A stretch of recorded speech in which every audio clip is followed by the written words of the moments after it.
Hey guys and gals, this is Bloggy of the Broken Legion of Gamers, and in this video, I'm going to be doing the faction spotlight of the Basileans. This is the fourth and final faction of the Kickstarter and the Giant Pledge, and I'm saving one of the best ones for last. Now, the Basileans are awesome. They are the awesomely good faction. So far in this, you get 22 20mm bases, 3 of the cavalry bases,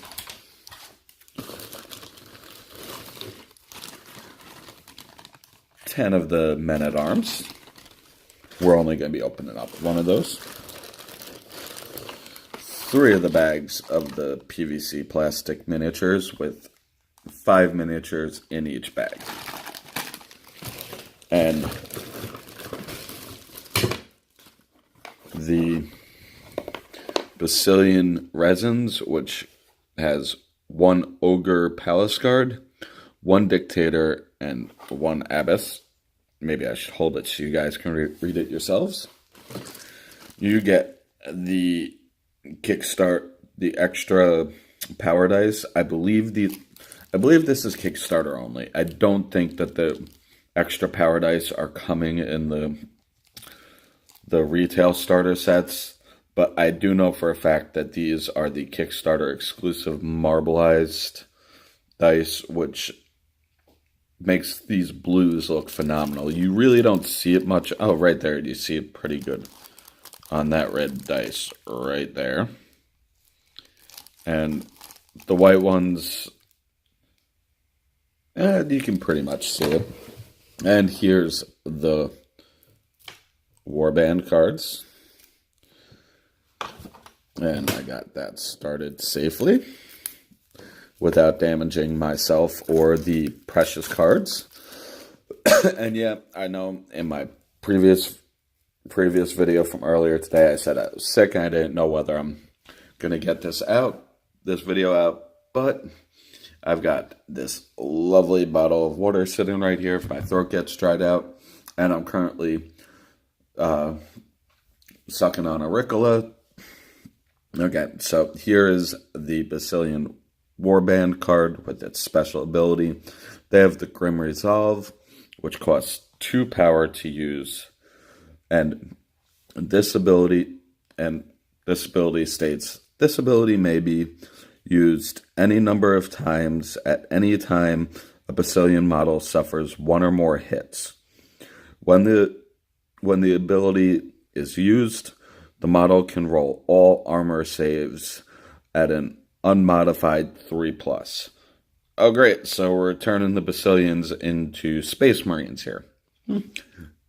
That's it. All joking aside, that's a nice ability.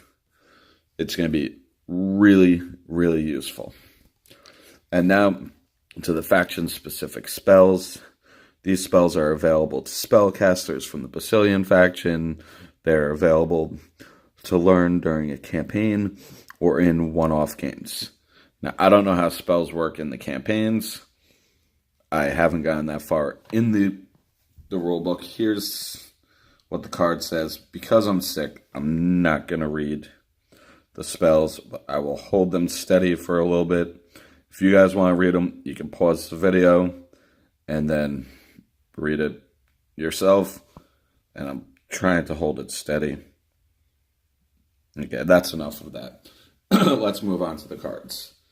And voila, first card up is the Men at War themselves. They have a speed of 5, melee of 5+, range of 5+, 5+ armor, nerve of 5+, 1 wound, height 2. They have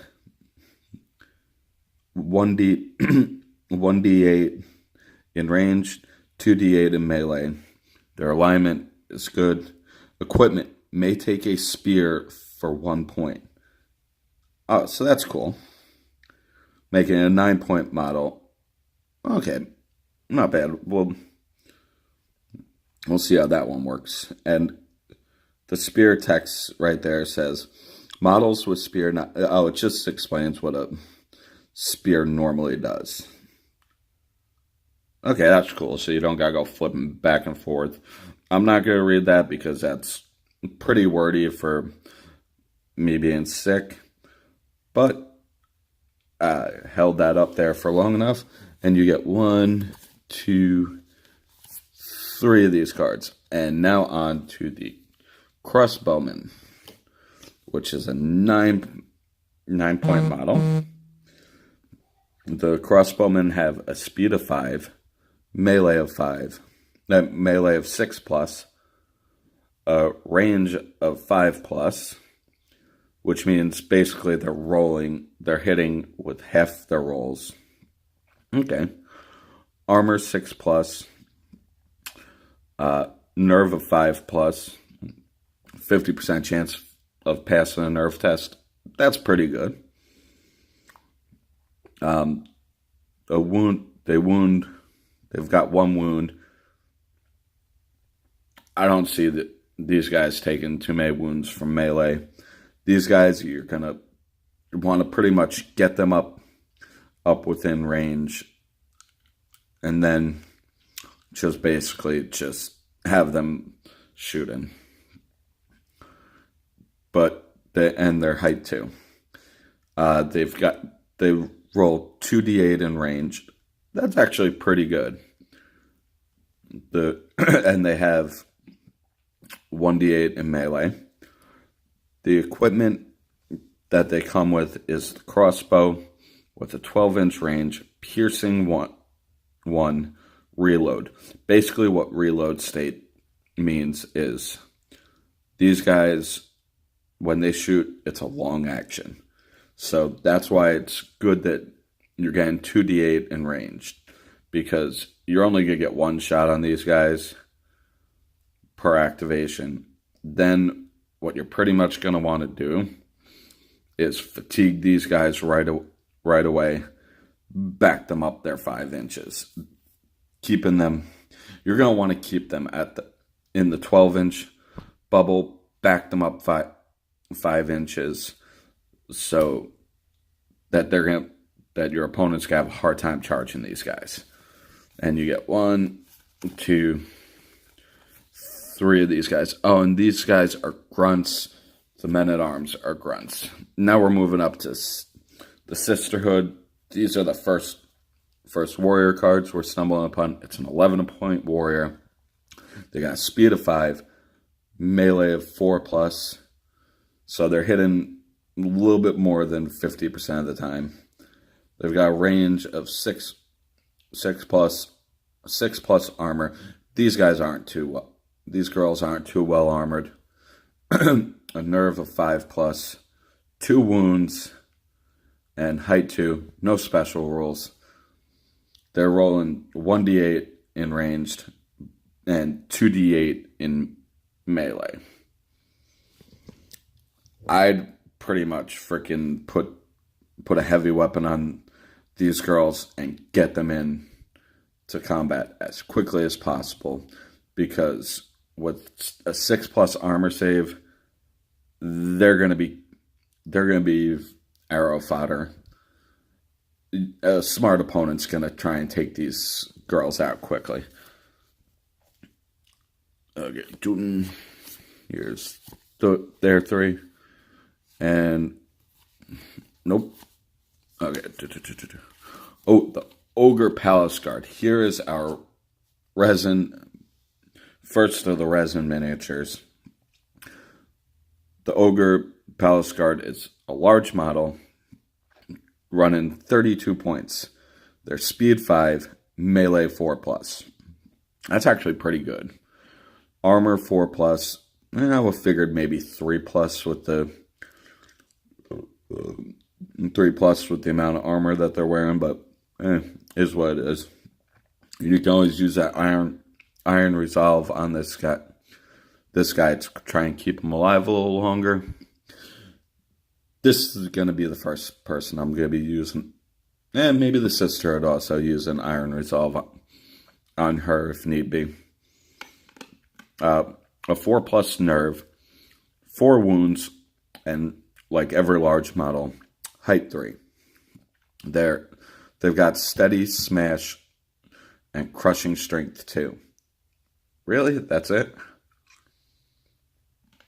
Yeah, I'd definitely spend the points, put a heavy weapon, spend the 3 points, make this a 35-point model, put a heavy weapon on them. That heavy weapon's going to give you crushing strength 3. You're rolling 1d8 in ranged, but it doesn't have a ranged stat, so why even bother? Melee, you're rolling 4d8s. You throw that heavy weapon on them, crushing strength 3, hitting on 4s, on 4d8s. When this guy gets the charge off, it's going to have 5d8s. Crushing strength 3 is going to be great. Hitting on 4s. Maybe throw a rare item on it that might help you get some rerolls in there. That would be cool. But let's not get this guy too expensive just yet. Let's move on to the next one. Here's the Sergeant, which is a warrior model. I thought these were supposed to be supports. I guess I'm mistaken. The Sergeant's a warrior, 20-point warrior model. What's cool is I believe this is the first warrior that's actually given you a dice in your power dice pool. That's cool. That's worth the 20 points. Pretty much the same stats as the Men-at-Arms. Hold on. Let's get the Men-at-Arms cards, because the Sergeant is pretty much a Men-at-Arms sergeant. Yeah, pretty much it's a Men-at-Arms with a better nerve value, with a 4+ nerve and extra wound. Okay. And height 2, yeah, it's pretty much Men-at-Arms. Yeah, it's even got the same ranged and melee combat. Where you're really getting the points is, the much better nerve is the better nerve isn't really worth the extra 12 points that you pay. This extra wound really helps. That extra red dice helps. But what you're really getting on the points is basically what's running this guy's points up is that evade. It's costs 1 power, and it basically says use this ability when the Sergeant is to perform a breakaway action. The Sergeant may break away from any model it is engaged with without having to make armor rolls, and may then perform a brace action if desired. That's actually good for one. That's actually really good for the cost of 1 power. And considering it's adding 1 red die to the power pool, that might actually be what you spend that power on. And you're getting 2 of these cards. Then now onto the Sisterhood Scout. I think this is basically the same as the Sisterhood, just with a better range than the melee. But speed 5, melee 6+, range 4+, 6+ armor. But really, who cares? Because you're going to keep her hidden at 12 inches and just shooting stuff. A 4+ nerve, which is good. 2 wounds and 2 health. Now, did this regular Sisterhood have the Scout special rule? No, she had no special rules, and she was 5 points cheaper. But you're getting the Scout special rule and the Marksman special rule. I think the Marksman special rule is you're re-rolling ones. It's kind of like vicious just for the ranged attacks. but I could be wrong. I still want to read through the read through the rule book the core rules one more time. Currently, I'm reading through the campaign rules, which are phenomenal. But let's get on with this. Range 2d8, melee 1d8. The equipment that she comes with is a bow with a range of 12. She also has a special ability that she can pay 1 power for called Sharpshooter. Use this ability when this model makes a shoot action with its bow before any dice are rolled. Any hits are resolved with Piercing 1. So basically, you spend 1 point, you turn this bow into a crossbow without the reload roll.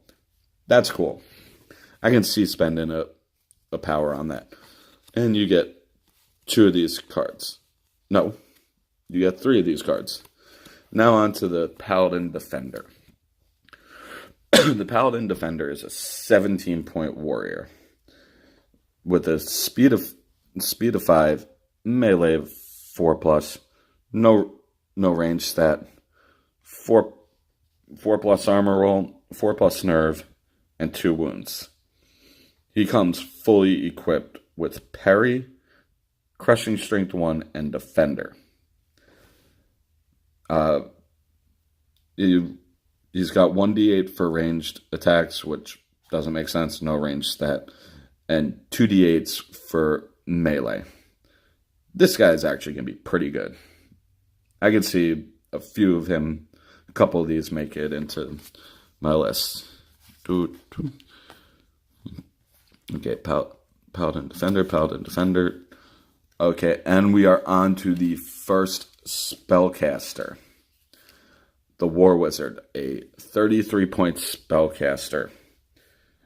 Speed of 5, melee of 6+, range 6+, 6+ armor, 4+ nerve, 2 wounds, and a height of 2. Ranged is rolling 1d8. Melee is rolling 1d8. The spells it knows is Shield, which is a short spell, Heal, which is a short spell, and Lightning Bolt, which is a long spell. And he has the special ability called Extended Protection. You can spend 1 power, use when casting Shield. Cast the Shield spell as normal, but then also apply the same spell effect to 1 friendly model within 6 inches of the War Wizard, even if that model is engaged. That's cool. Could be useful. You get 1 of these cards. Now on to the second of the resin models, the Dictator. I believe the Dictator. Yes, the Dictator is a resin model. Resin model. It's a 41-point command model that gives 1 red die and 1 white die to the power dice pool. It's speed 5, melee 3+, range 5+, armor 5+, 4+ nerve, 3 wounds, height 2. He has inspiring and crushing strength 1. He rolls 1d8 in ranged attacks, 4d8s in melee attack. That's actually a lot. Okay, that's cool. He's got the special ability Smite. For 2 power, use at any time. The model has crushing strength 4 the next time it makes a melee attack this round. Ew.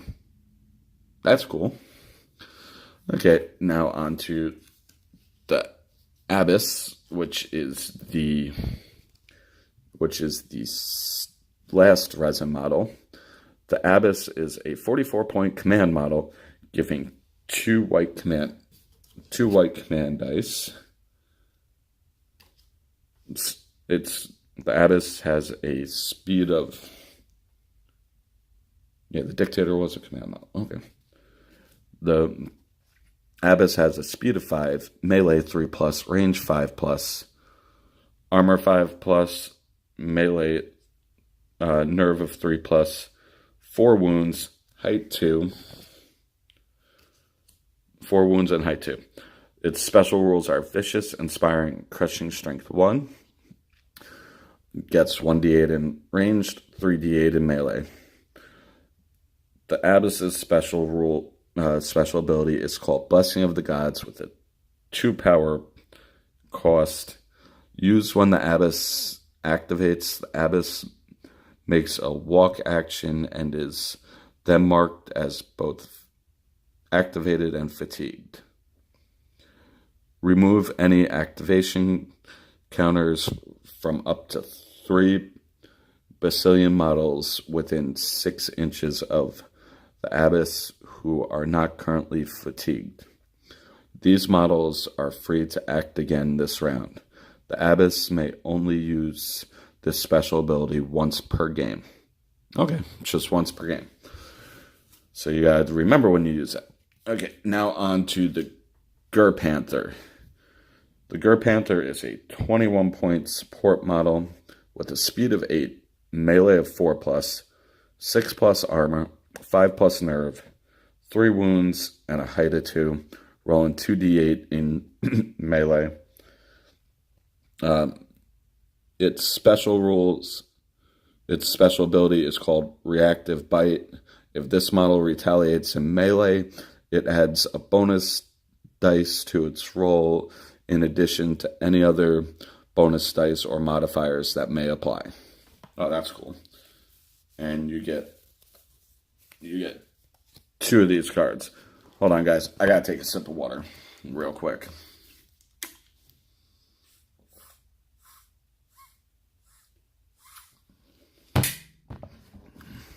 Okay, now on to the Veteran Sergeant. I think the Veteran Sergeant is the cheapest command model in this army. It's got speed of 5, melee 5+, range 5+, armor 5+, nerve 4+, 3 wounds, and height 2. He adds 1 white die to the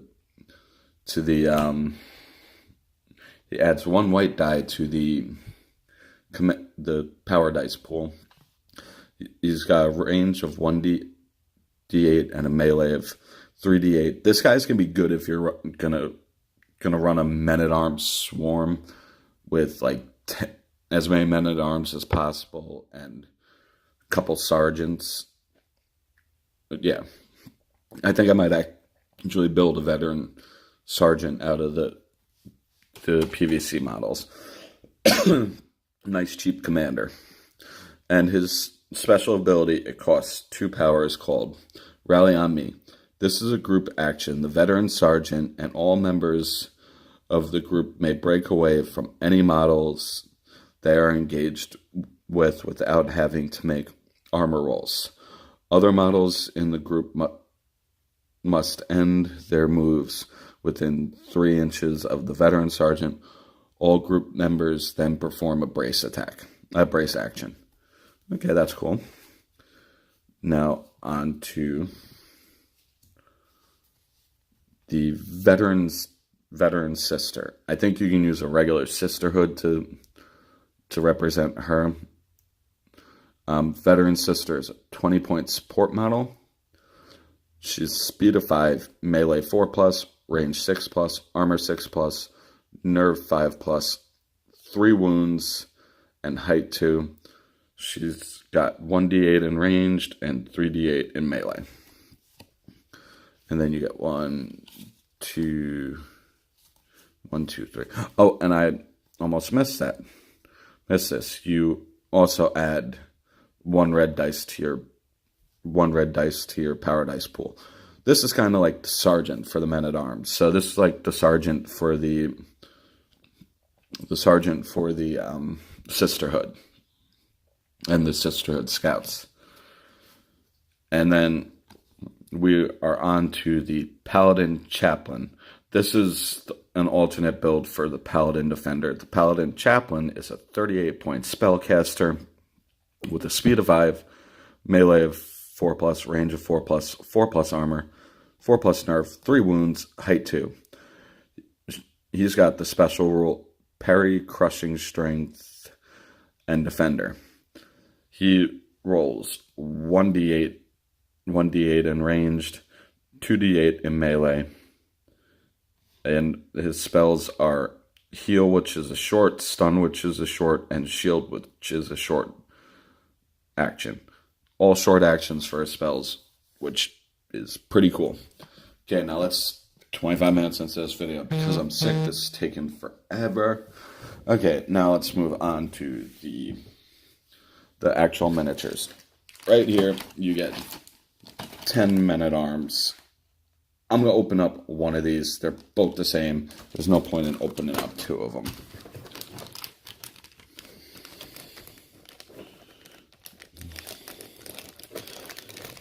And it's worth noting to you guys that on these, these basically make up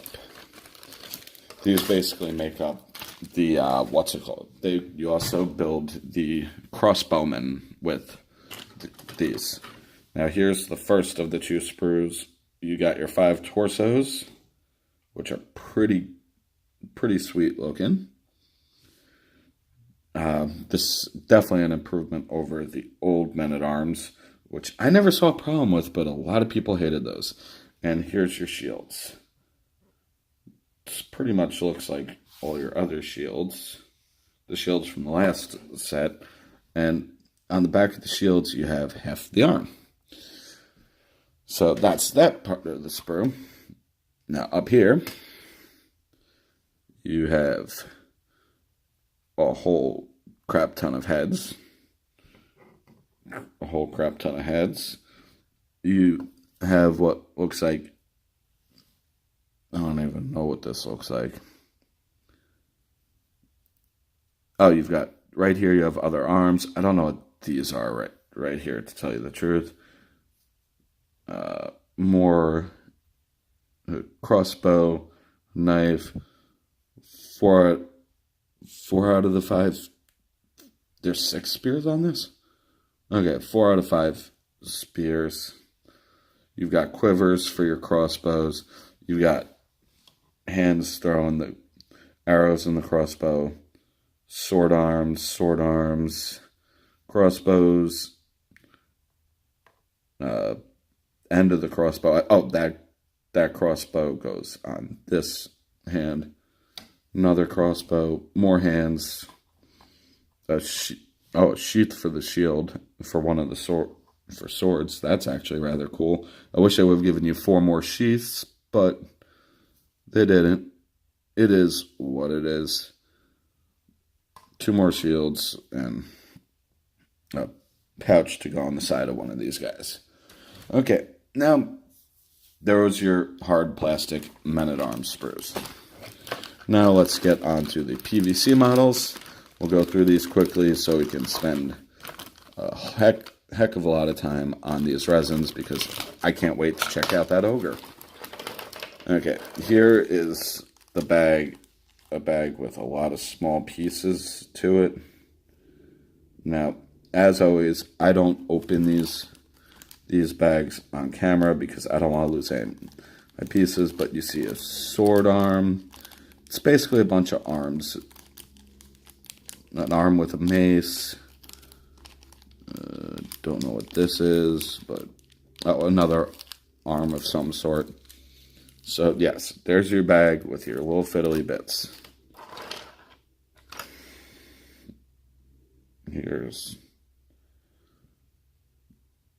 Okay, let's see what...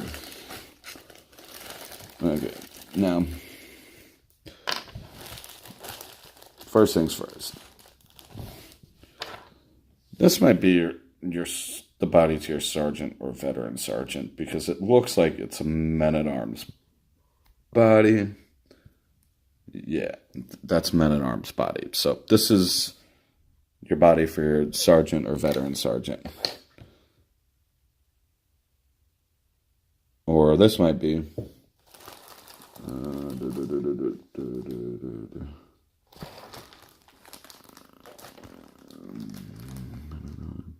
Oh no, and right here are your paladin defenders or your paladin chaplain? Yeah, this can make the paladin defender or the paladin chaplain. Here is the body to part of your sisterhood. What are your sisterhood? I'm assuming because of the quiver right here, this is the body for the sisterhood scout. Yeah. And here's the body for your regular sisterhood. Okay. And then we're going to move on to this sprue. That looks like the bow for the sisterhood. This right here looks like the sword for the sister. No, this is the bow for the sisterhood scout. This looks like the sword for the sisterhood. This is a... don't know what this thing is. It's a head for one of the... oh, probably either the paladin defender or the chaplain.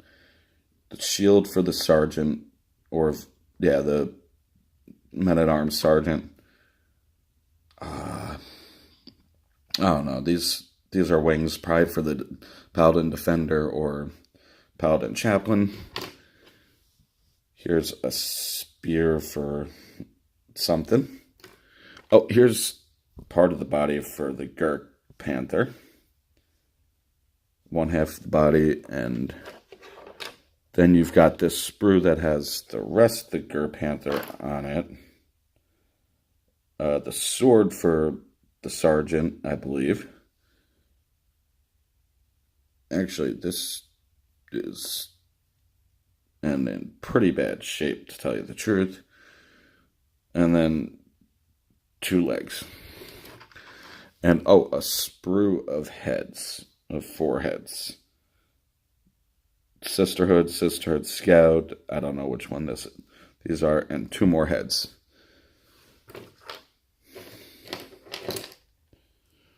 And another bow? Looks like these... no. Different bow arm. But here's another bow. Okay. Here's a spear of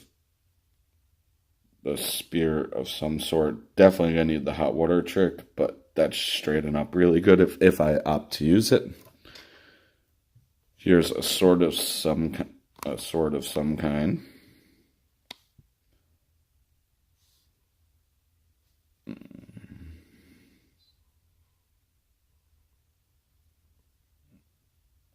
I love the swords on these guys. The details are phenomenal. Here's the banner for your veteran sergeant. Here's the bottom of the banner.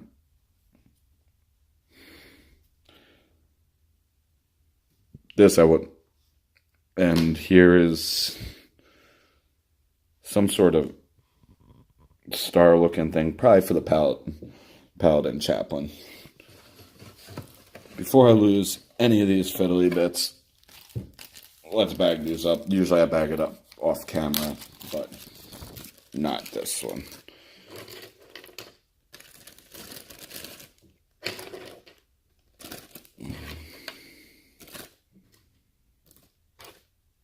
Okay.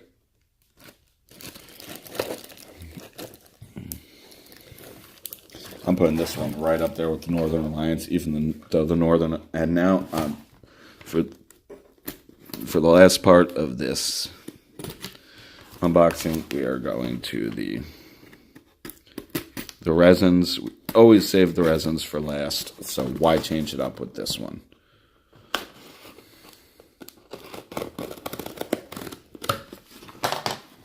Okay. And here's...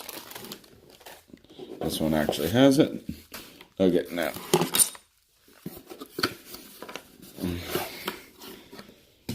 in here we've got two more 20mm bases and a 40mm base for the Ogre Palace Guard.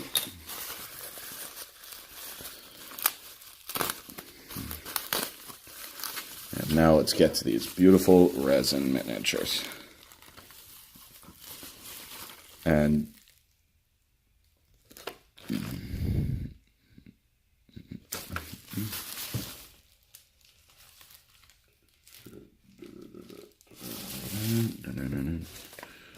Okay, now we're going to pop this open. I don't know which one this is going to be, whether it's going to be the Dictator or the Abyss, but hold on.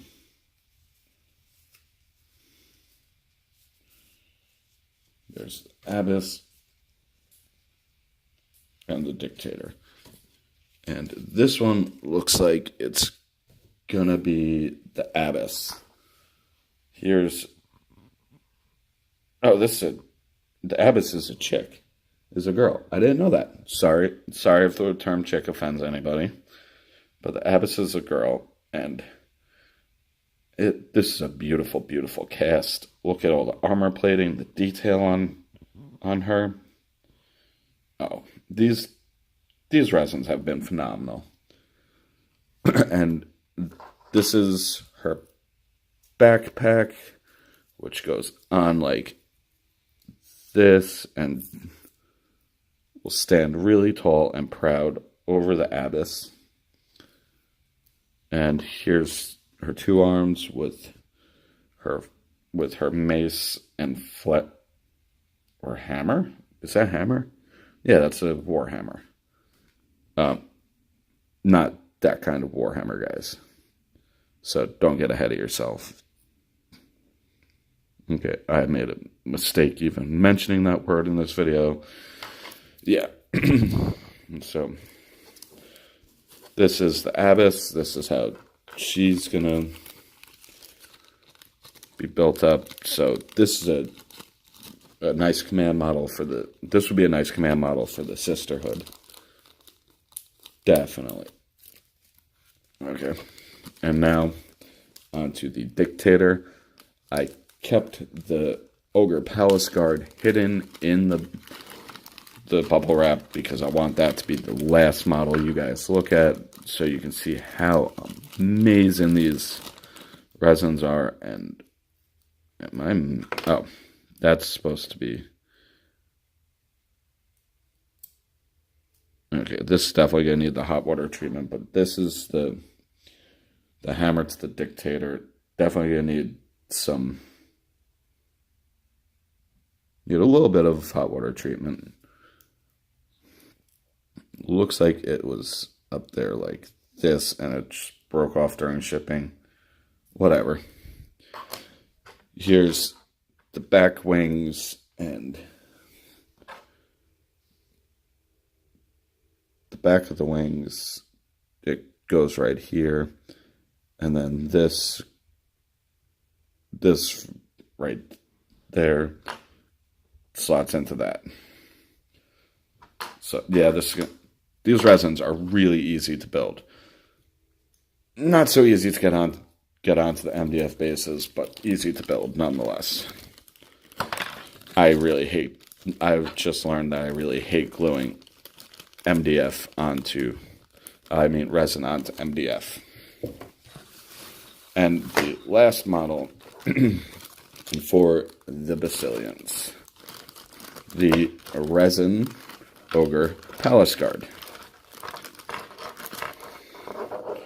Now here's the body of the Ogre, and well, most of the body. That leg goes there. Here's most of the body for the Ogre. That's the front. Yeah, nothing too fancy on the back, but still looks phenomenal. Here's your left leg and head options. You get to choose which kind of helmet you want. This one's rather striking. Okay, and then you have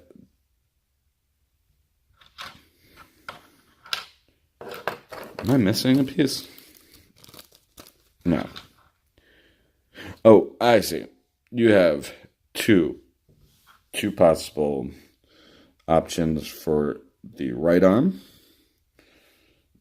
You holding either a two-handed spear, which could be like heavy weapon, or one holding a one-handed spear. I'm probably going to go with the two-handed spear. That actually looks... Oh, but the two-handed spear looks cool too. I don't know. Got a major decision to make. And then here's your left arms. The detail on these things is crazy. Definitely crazy. This guy's going to be fun. This guy's going to be fun to play. This guy's going to be fun to paint up. This guy's just rather big. This is the model that goes on the 40mm base, which is weird because he's not going to take up that much space on the 40mm base. If this is how big all of Mantic's ogres are, I'm definitely thinking about getting an ogre army at some point for regular Kings of War. Okay, guys, that is every model, all 28 models.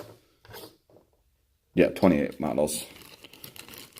And, oh my god.